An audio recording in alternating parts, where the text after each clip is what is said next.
Et on a cette image justement de toi qui prend le ballon et qui le donne à Kylian Mbappé. Tu vois, cette image, elle a fait le tour parce que c'est un petit peu la transmission, c'est ça, c'est l'héritage. Tu lui donnes le ballon. Dans cette nouvelle vidéo, le nouveau ballon d'or Karim Benzema dévoile ses 10 secrets pour réussir et atteindre vos objectifs. Suis bien la vidéo du début jusqu'à la fin pour ne rater aucun de ces secrets. Et n'hésite pas à t'abonner à notre chaîne pour nous motiver davantage. Imaginez rester autant de temps? En fait, dans ma tête, je m'étais dit que tant que je réussis pas, en fait, tant que je suis pas titulaire et tant que je devienne pas un grand joueur, je partirai pas de ce club-là. Comment tu expliques cette longévité? Je pense que c'est force mentale, hein. Force mentale et d'avoir je me mets toujours des objectifs dans ma tête, en fait, c'est d'être régulier, chaque saison de faire mieux que la saison précédente. Donc comme ça, je me motive comme ça. On peut voir Karim Benzema, mais habitué de la Champions League ou pas? Je sais pas, c'est des objectifs aussi. Il faut marquer et te faire marquer. Est-ce que tu penses que c'est le record de Thierry Henry? Le but qu'il a mis, je sais combien il a mis de buts.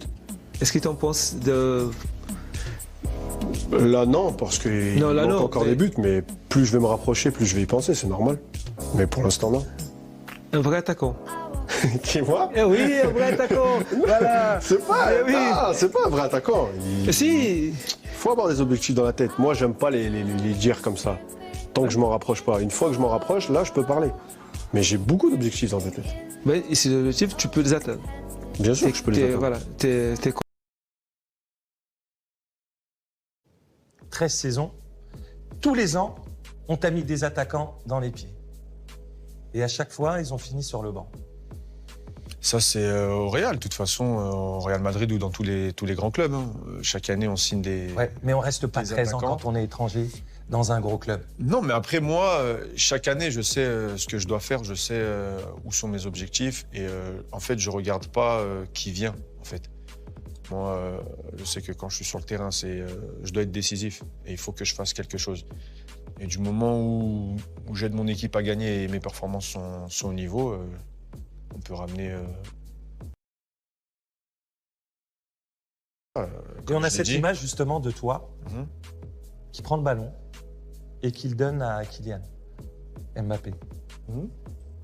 Tu vois, cette image, elle a fait le tour parce que c'est un petit peu la transmission, c'est ça, c'est l'héritage. Tu lui donnes le ballon. Déjà, comme je l'ai dit, on est tous des tireurs de pénalty, même si je pouvais le tirer, le pénalty. Mais j'avais vraiment envie qu'il marque, puisque ça faisait un moment où il n'avait pas marqué. Il avait loupé un pénalty dernièrement. Et même, c'est un joueur exceptionnel. Et des fois, on a besoin de marquer un but, que ce soit un pénalty, que ce soit tu arrives devant le gardien, une passe. Et ça te donne derrière tout de suite du gaz. On parle encore de l'attaquant, le tireur de pénalty. L'attaquant, il veut marquer. Ouais. Et ce geste, ça montre aussi un petit peu le collectif. Le collectif. Mais marquer, il n'y a pas que marquer, en fait. Le PSG, avec l'arrivée de Messi, Mbappé, Neymar, ils sont favoris de la Ligue des Champions, pour toi? Pour moi, il n'y a pas de favori. Pour moi, il n'y a pas de favori. Et le foot d'aujourd'hui, ça montre qu'il n'y a pas de favori. Tout le monde est armé pour gagner. Tout le monde a pratiquement deux équipes. On peut voir une petite équipe battre une grande équipe. Favori, non. Favori sur le papier, parce qu'il y a des noms. Mais après, sur le terrain, pour moi, ça n'existe plus trop, les favoris. En Champions League, tu as des équipes, en fait, c'est tellement dur d'arriver en finale. Bon, nous, on a fait des exploits d'arriver chaque fois, chaque année. Mais les gens, en fait, ils ne se rendent pas compte, en fait, le niveau qu'une petite équipe peut avoir. En fait, tu peux jouer contre une petite équipe et penser que tu vas gagner. Mais c'est pas ça, en fait. Tous les matchs, c'est des finales, tous les matchs. Et du premier match de groupe jusqu'à la finale. Donc, compte combien ça fait de matchs et compte combien ça fait de finale, en fait. Et vous allez bientôt dépasser Di Stefano pour devenir le 3e meilleur buteur de l'histoire du Real Madrid. Ensuite, il y aura Raoul que vous dépasserez aussi sans doute. On va beaucoup parler de records aujourd'hui, mais il représente quoi aussi ce record-là? Dès que je suis arrivé à Madrid, on m'en parlait. Je voyais ça tellement loin et pas comme un objectif. Parce que, après, voilà, les records, ça vient, ça dépend de ce que tu vas procurer sur le terrain, ce que tu vas faire. Et moi, j'aime pas me mettre un objectif comme quoi je dois rattraper un tel ou un tel. Je sais que si je fais le boulot, ce que je dois faire sur un terrain, forcément, je vais rattraper. Mais aujourd'hui, d'être proche de ces légendes, ça montre tout le travail, le bon travail que j'ai fait à Madrid et que je continue à faire. Parce que je suis allé une seule fois au Bernabéu dans ma vie, janvier 2018. J'y vais en janvier 2018, c'est un match contre Deportivo La Corogne. À ce moment-là, tu étais remplaçant, c'était Borja Mayoral qui était titulaire. Et à ce moment-là, il sort, et quand tu rentres, le stade te fait un peu comprendre que c'était un moment peut-être un petit peu plus compliqué, etc. Ces mois-là, quand c'était cette saison, etc., pour te remettre dedans, comment est-ce que tu as réussi à te remettre dedans après des fois des périodes peut-être moins fastes? Compliqué, c'est-à-dire? Bah, c'était peut-être des moments, tu vois, où, je le sais, genre les rapports, on va dire, peut-être avec les supporters, tes performances sur le terrain et tout, on va dire que ça faisait plus parler. C'était comment de ton point de vue à toi? Non, mais de toute façon, moi, à chaque fois que je joue un match, en fait, qu'il y a des sifflets ou quoi que ce soit, le principal acteur, c'est moi. Ça veut dire que moi, je sais ce que j'ai apporté sur le terrain. Après, si tu me siffles, tu as tes raisons. Ça reste tes raisons. Moi, ça ne m'affecte pas. Ça ne te touche pas? Non. Ça ne va pas me toucher parce que je sais que j'ai tout donné sur le terrain. D'accord. Mais maintenant, si je rentre sur un terrain et je ne fais pas les bons efforts et voilà, c'est comme ça, je serai le premier déjà à me dire que c'est normal. Ok.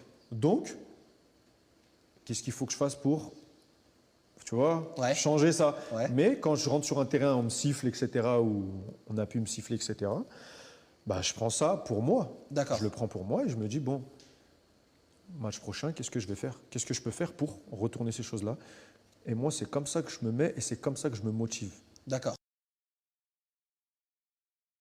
J'étais content de signer à Madrid, mais je me suis rendu compte que c'était vraiment dur. C'était dur. Super dur au départ, ouais. Dans le travail, c'était quoi pour toi le dur? C'est le travail quotidien ou vraiment de te mettre dans la tête qu'il fallait que... Ouais, j'ai changé d'équipe, c'était la première fois. Après, ce qui était dur, c'était tout ce qui était physique, le travail à part, avant l'entraînement, après l'entraînement. Ce que je faisais pas forcément à Lyon, c'est un autre niveau, une autre dimension, la pression, les gens, tout, le stade, ce que représente le club. Donc voilà, au départ, c'était difficile. Vous venez de remporter le Ballon d'Or. Est-ce que c'est encore plus fort d'aller disputer la Coupe du Monde en tant que Ballon d'Or? C'est encore plus beau, je dirais. Mais après, c'est bien, ça montre tout le travail que j'ai fait. Et aujourd'hui, bah voilà, ça va me permettre de montrer encore plus pourquoi j'ai mérité ce trophée-là. Déjà pour moi, personnellement, et tout faire pour aller le plus loin. Revenons à ce 17 octobre, le jour où vous avez été sacré. Bon, vous le saviez depuis quelques jours, hein, on ne va pas se mentir, que vous alliez être Ballon d'Or. Mais quand vous le prenez, qu'est-ce qui se passe intérieurement? Exceptionnel, devant ma famille, devant mes amis. Ça sera toujours gravé dans ma tête, surtout en plus c'est Zizou qui me le remet. Donc c'est une image forte. Et après, comme je l'ai dit, hein, je repense à tout quand j'étais petit et puis de la joie. Je voulais pas arrêter le foot tant que j'ai pas gagné le Ballon d'Or parce que dans ma tête, je pensais que je pouvais un jour le gagner. Nous sommes à la fin de la vidéo. Abonne-toi et active la cloche de notification pour ne rater aucune de nos prochaines vidéos.